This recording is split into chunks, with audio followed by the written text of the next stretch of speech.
नमस्कार, हमारी देवभूमि देख रहे हैं आप। मैं हूं ज़ैफा गौर। पिथौरागढ़ में प्रशासन मुस्तैद नजर आ रहा है। डीएम ने जिला मुख्यालय के नर्सिंग कॉलेज परिसर में बनाए गए कोविड-19 प्राथमिक केंद्र सीपीसी सेंटर का औचक निरीक्षण किया गया।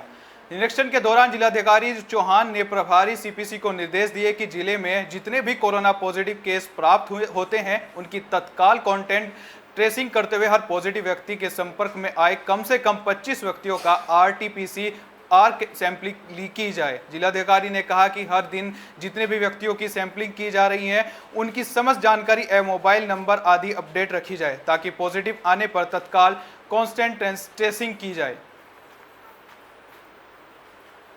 की थर्ड वेव जो एक्सपेक्टेड है या संभावित तृतीय लहर के क्रम में मैं इसका पूरा रेगुलर रिव्यू कर रहा हूँ और उस रिव्यू में जो मुझे कुछ कमियां नज़र आई हैं कॉन्टैक्ट ट्रेसिंग को लेकर या फर्दर सैम्पलिंग को लेकर या जो पॉजिटिव केसेस हैं उनके मैनेजमेंट को लेकर, तो उसी कारण से मैंने कॉन्टीन्यूसली रिव्यू किए हैं और अभी सीपीसी में बैठ के मैं फर्दर जो मैकेनिज्म को इम्प्रूव करने या जो ऑफिसर्स के डिप्लॉयमेंट को लेकर जो चीज़ें।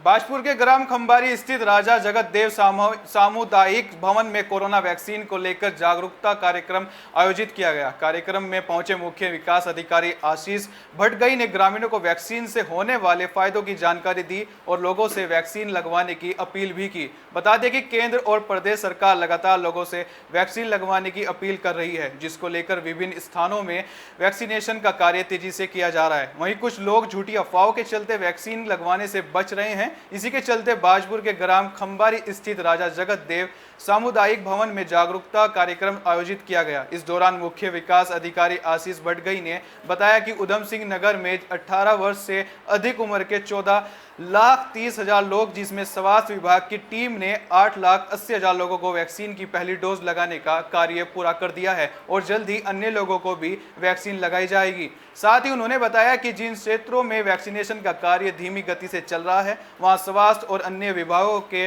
अधिकारियों द्वारा प्रचार प्रसार कर लोगों को जागरूक करने का काम किया जाएगा।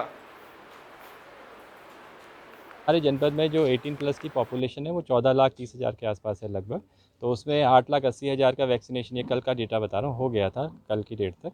और बाकी जो लोग बचे हुए हैं हमारे जो एडल्ट पॉपुलेशन है उसको हम लोग टारगेट कर रहे हैं और लगभग आज 100 हमारी जो सेशन साइट्स हैं वो रन कर रही हैं, जिसमें स्टैटिक भी हैं और जो स्टैटिक नहीं है वो भी हैं।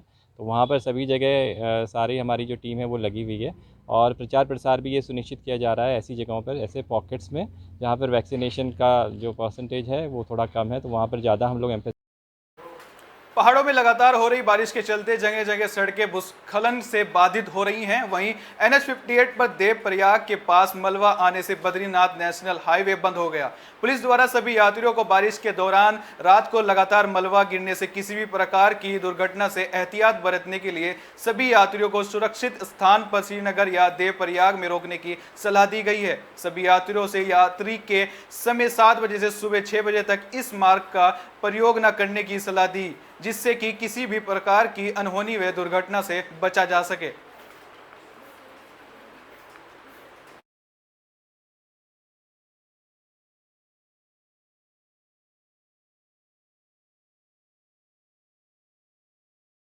धारचूला में लगातार बारिश से एल धारा और मुल्ली बाजार में लगातार पहाड़ी से गिरा मलबा थानी के पानी के साथ मकानों में घुस रहा है। नारायण लाल वर्मा के मकान को काफी नुकसान हुआ है। वर्मा के मकान में रात भर पानी से कीचड़ ही कीचड़ हो गया है।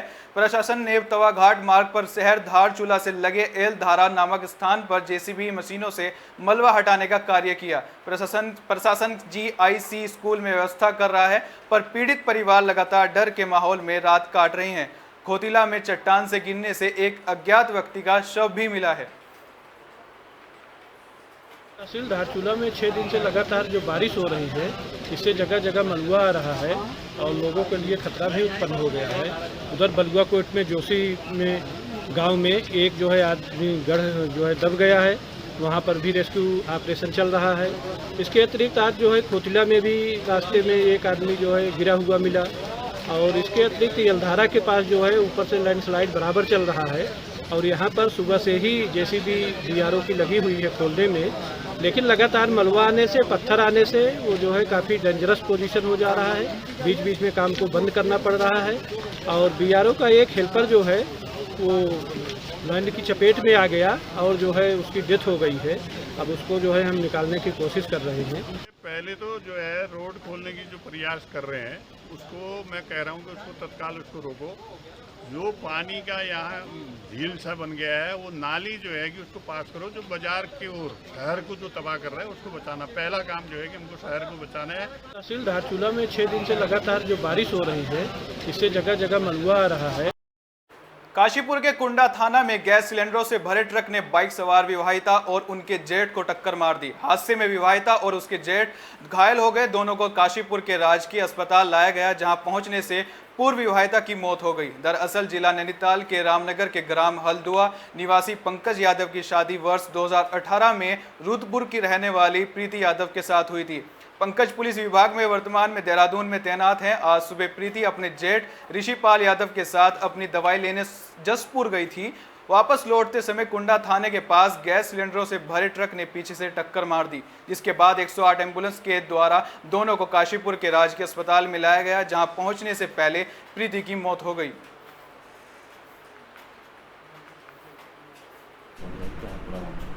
जी, ये महिला का नाम है प्रीति यादव, वाइफ ऑफ पंकज यादव। ये रामनगर हल्द्वानी की रहने वाले हैं। ये हमारे यहाँ पे सरकारी एम्बुलेंस के द्वारा लाई गई थी 108 नंबर पे, और जब हमने इनको एग्ज़ामिन किया था तो ये मृत अवस्था में लाई गई थी। तो इन्हें जो लोग लेके आए हैं उन्होंने बताया कि ये रोड ट्रैफिक एक्सीडेंट का केस है। हमने पुलिस को भी इन्फॉर्म कर दिया है और आगे की कार्रवाई चल रही है अभी। उधम सिंह नगर में एक बार फिर से भाई बहन के रिश्ते को कलंकित किया गया है, जहां फुफेरे भाई ने अपनी मामा की लड़की को ही अपना हवस का शिकार बनाया है। हद तो उस वक्त हो गई जिस वक्त युवती उसके साथ हुए इस घिनौने कार्य की शिकायत लेकर थाने में गई, जहां उसे डरा धमका कर थाने से भगा दिया गया। उसके एसएसपी से शिकायत करने के बाद मुकदमा दर्ज हुआ। मामला तो दर्ज हो गया, लेकिन 1 माह बीत जाने के बाद भी अभी तक आरोपी की गिरफ्तारी नहीं हुई है, जिससे परेशान होकर पीड़िता ने आत्महत्या करने की धमकी देते हुए इसका जिम्मेदार थाना इंचार्ज को बताया है। थाना इंचार्ज गदरपुर ने बताया कि मामले को दर्ज कर लिया गया है, जांच चल रही है। जैसे ही कोई सबूत सामने आते हैं तब आरोपी की गिरफ्तारी की जाएगी। अभी जांच चल रही है। इस मामले में मुकदमा पंजीकृत किया गया है, जिसकी विवेचना जारी है, और जो बाउंड डाउन भी रहता है विवेचना में, विवेचना समयावधि में पूर्ण कर दी जाएगी। जो न्याय संगत कार्रवाई होगी वो की जाएगी। उसमें युवती द्वारा आरोप लगाया गया था कि छेड़खानी के आरोप लगाए गए थे, जिसकी जांच चल रही है। तथ्यों के आधार पर यह अरेस्ट। हमारी देवभूमि में फिलहाल के लिए इतना ही। दीजिए इजाजत। नमस्कार।